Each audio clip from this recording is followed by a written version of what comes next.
Sabe uma coisa que a gente sempre ouve no mundo dos negócios? Aquela história da falha na execução.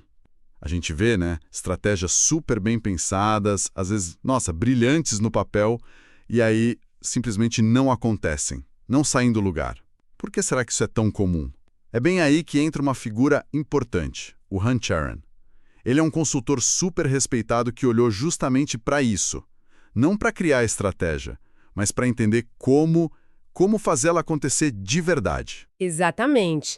E o ponto-chave do Sharan, eu acho, é que ele não vê a execução como, sei lá, a última etapa, aquela coisa meio burocrática, sabe? Para ele é uma disciplina mesmo, com D maiúsculo. Um sistema com práticas, comportamentos, até a cultura da empresa entra nisso. As fontes que a gente usou para essa conversa, trechos dos livros dele, como Execução, O que o CEO quer que você saiba, e também artigos, até discussões em fóruns de empreendedores, tudo isso mostra como essa disciplina é vista e, mais importante, como ela é aplicada. Ele diz que executar é, no fundo, um jeito sistemático de olhar a realidade como ela é, sem filtro, e agir em cima disso, de forma eficaz, claro. Falando em olhar a realidade, tem uma ideia no livro O que o CEO quer que você saiba que me pegou. O Sharan sugere que, apesar de parecer tudo super complexo, o básico dos negócios pode ser simplificado. Há uns fundamentos universais. Ele até faz uma comparação interessante. O que um grande CEO, tipo um Tim Cook na Apple, tem em comum com um bom vendedor de rua? Parece diferente, né? Mas ele diz que é a habilidade de focar no essencial, no básico do negócio. E olha que curioso.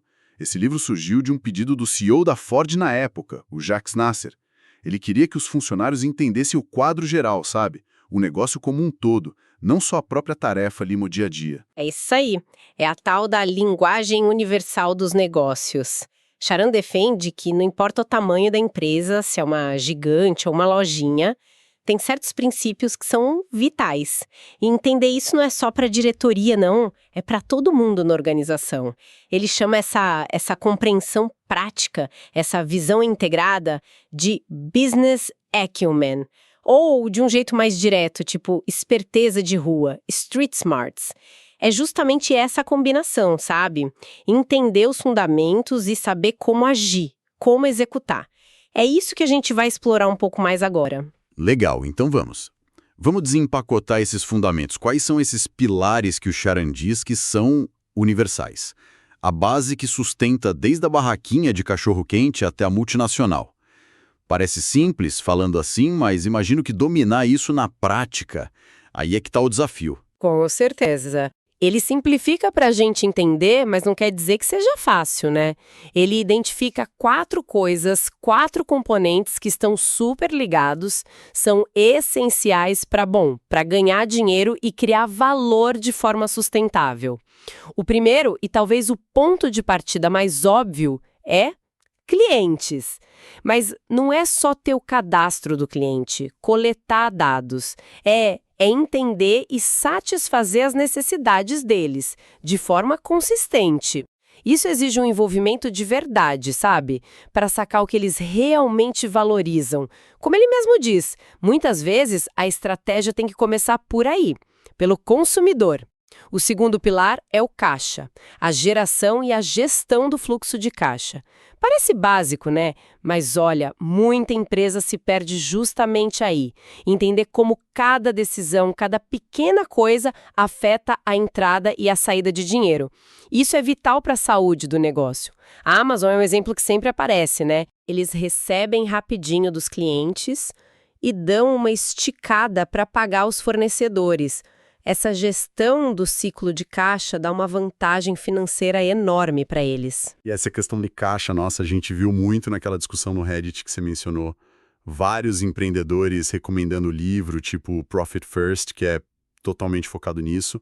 Mostra como esse pilar é uma dor real, né? E bem universal. Quais são os outros 2? O terceiro é o retorno sobre o capital investido, o famoso ROIC.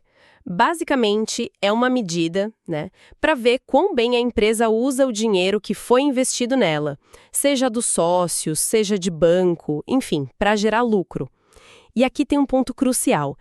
Esse retorno, o ROIC, tem que ser maior que o custo desse dinheiro, consistentemente. Se não for, mesmo que a empresa esteja crescendo, pareça lucrativa, na prática ela está destruindo o valor. Charan liga muito um bom ROIC com a qualidade da liderança, com a capacidade de alocar o dinheiro de forma inteligente. E o quarto pilar é o crescimento. Mas, atenção, Charan faz uma distinção super importante. Não é crescer por crescer a qualquer custo. O negócio é buscar um crescimento que seja lucrativo e sustentável. Crescer é vital, claro, para a empresa continuar viva, competitiva a longo prazo, mas tem que ser o crescimento bom, aquele que dá lucro, que vem de dentro da própria operação, idealmente, que ajuda a empresa a se diferenciar e que pode ser mantido, né? Sempre pensando no impacto que isso vai ter no caixa e nas margens. Entendi. Clientes, caixa, retorno e crescimento. A estrutura em si é clara. Mas imagino que a mágica ou a dificuldade esteja na interação entre eles, né? Tipo, sei lá, um crescimento super rápido pode acabar com caixa ou até diminuir o retorno se não for bem gerenciado, certo? Exatamente. A maestria é aí. É entender e gerenciar essas conexões, esses trade-offs. Focar demais em um pode detonar os outros. Por exemplo, querer ganhar mercado a todo custo, clientes, crescimento, baixando o preço. Pode acabar com as margens e com o retorno. Dominar essa dança complexa, manter o equilíbrio, é a essência do tal business acumen que o Charan fala. Ok, então temos os pilares, a base para entender o jogo. Mas, como a gente falou lá no começo, entender não basta, né? É aqui que a execução entra, a ponte entre saber e fazer. Aqui é onde fica realmente interessante. Como que o Charan estrutura essa tal disciplina da execução? O que diferencia ela de, sei lá, simplesmente fazer o trabalho? Ótima pergunta, porque é muito fácil confundir execução com atividade, com correria. No livro Execução, que ele escreveu com Larry Bossidy, ele define como uma disciplina sistemática. Para quê? Para encarar a realidade e agir sobre ela. A palavra-chave aqui é sistemática. Não é sobre o esforço de um herói isolado, sabe? É sobre a capacidade da organização como um todo de implementar as estratégias, de forma consistente.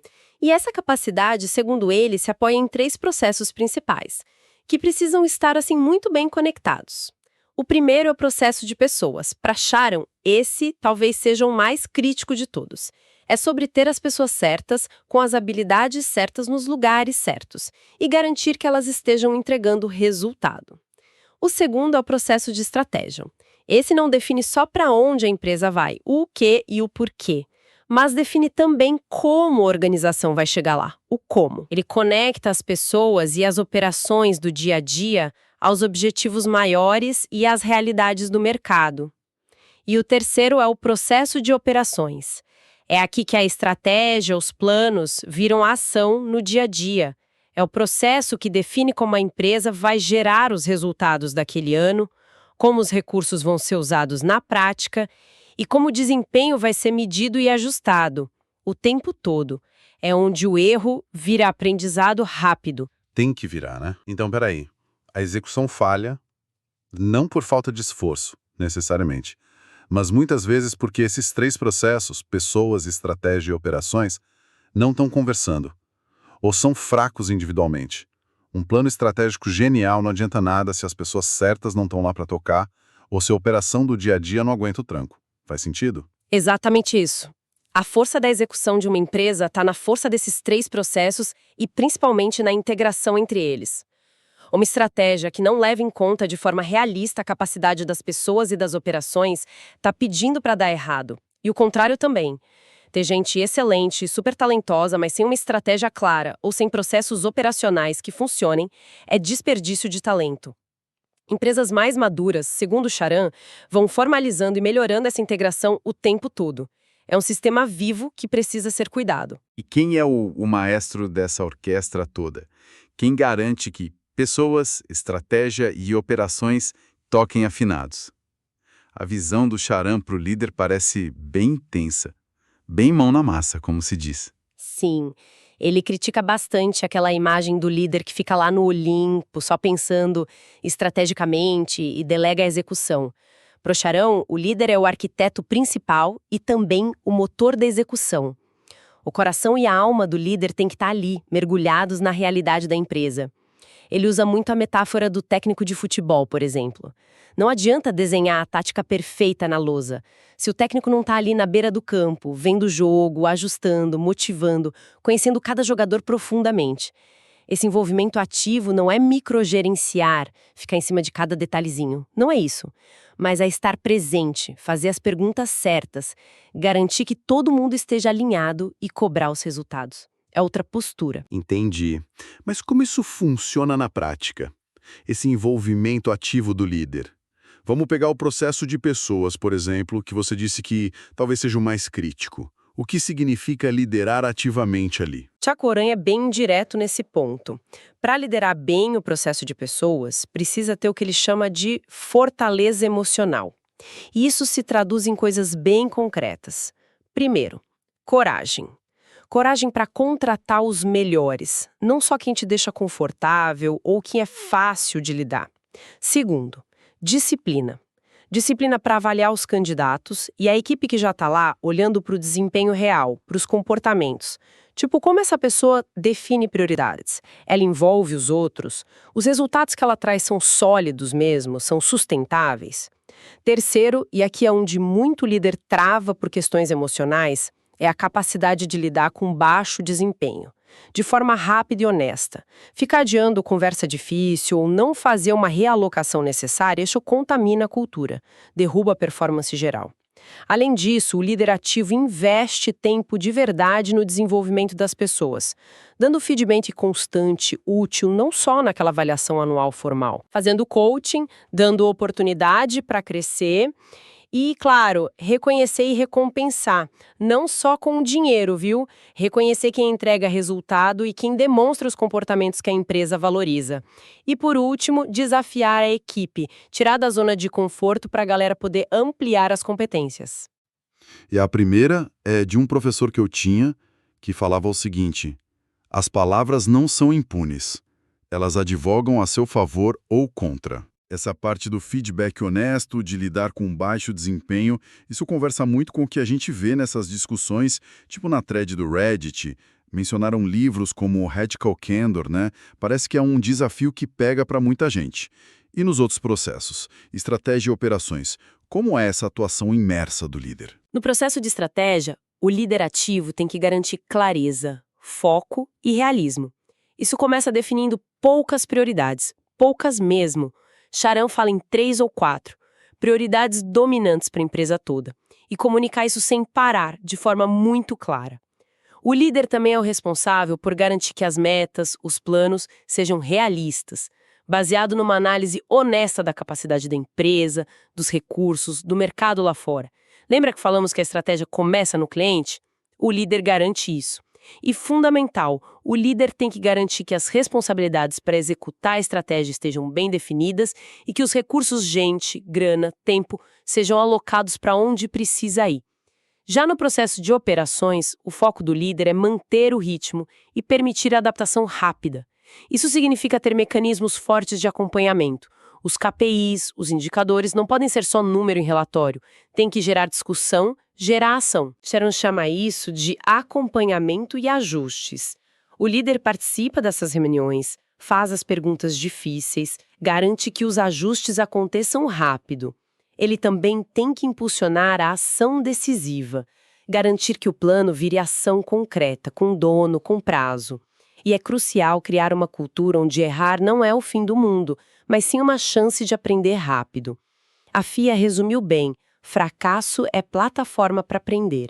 E, por fim, o líder tem que dar o exemplo e cobrar o follow-through, aquela disciplina de levar as coisas até o fim, sabe? Manter o foco, a responsabilidade até a conclusão. Nossa, fica muito claro que não é algo que você faz uma vez e pronto.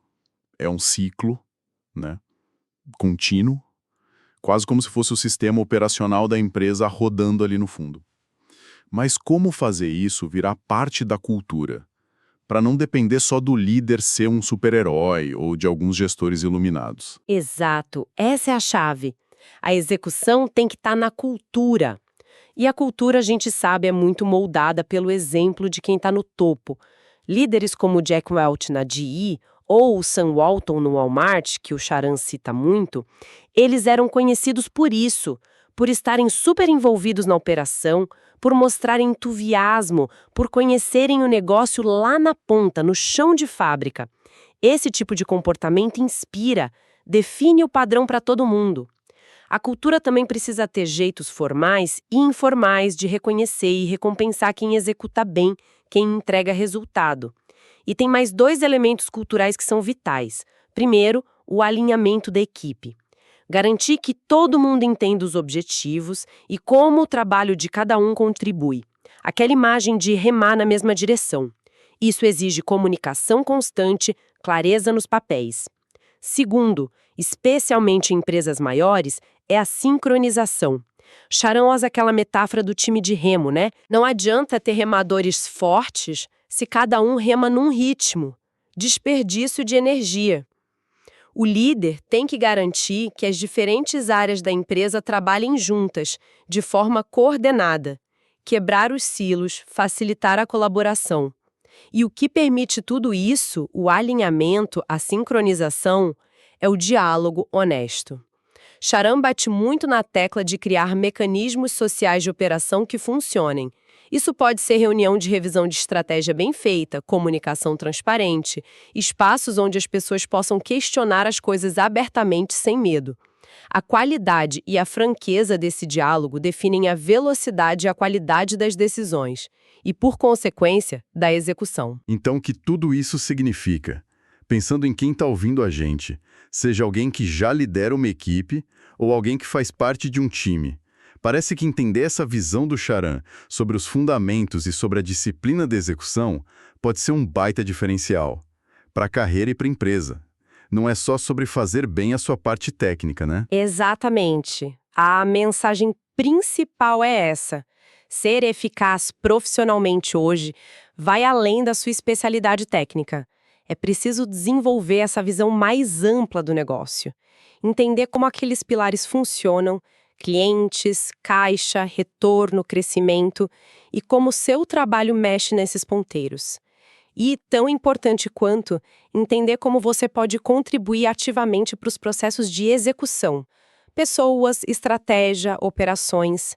Ter essa visão integrada é o que faz a diferença para os profissionais e para as empresas que realmente entregam resultado de forma consistente. Charan deixa bem claro, ser inteligente e ser talentoso por si só não garante sucesso nos negócios se faltar essa disciplina, esse foco na execução. Bom, fazendo uma amarração final do nosso papo, a gente explorou bastante o pensamento do Hunt Charan, né? Vimos que sucesso no negócio não vem só de ter a ideia genial, mas da capacidade de fazer acontecer. Executar. E para isso tem 2 coisas-chave. Primeiro, dominar os fundamentos universais. Clientes, caixa, retorno e crescimento lucrativo. E segundo, implantar a disciplina da execução, com processos fortes e conectados de pessoas, estratégia e operações. E para colar tudo isso, a liderança tem que ser ativa, envolvida de verdade, e a cultura tem que valorizar o diálogo aberto e a entrega de resultados. Perfeito. E é interessante ver como as fontes diferentes que a gente olhou, desde os livros do Charan, mais teóricos e práticos, até as preocupações reais dos empreendedores lá no Reddit, tudo aponta para a mesma direção, para essa necessidade de transformar o conhecimento, seja dos pilares, seja das técnicas de gestão, em ação. Ação focada, consistente. Aquela frase da FIA que você citou é um bom lembrete, né? Ser inteligente não significa que a pessoa está apta a tomar as decisões certas nos negócios se não tiver a disciplina e a capacidade de execução. Para fechar, fiquei pensando numa coisa aqui. Uma reflexão que junta um conselho do Charan com aquela avalanche de dicas de livros que a gente viu no Reddit. O Charan sugere se perguntar todo dia o que eu aprendi de novo hoje. É um ótimo hábito. Mas aí num mundo com tanta informação, tanta recomendação, como naquela thread com dezenas de livros, talvez o maior desafio hoje não seja nem aprender mais coisas, mas sim priorizar o aprendizado. O que, dentro de tudo que está disponível, é o conhecimento ou a habilidade que agora, nesse momento, vai fortalecer mais os pilares do meu negócio ou a minha capacidade de execução. No meu contexto específico. Fica aí a provocação, né? para a gente pensar onde direcionar nossa energia de aprendizado para gerar o maior impacto real.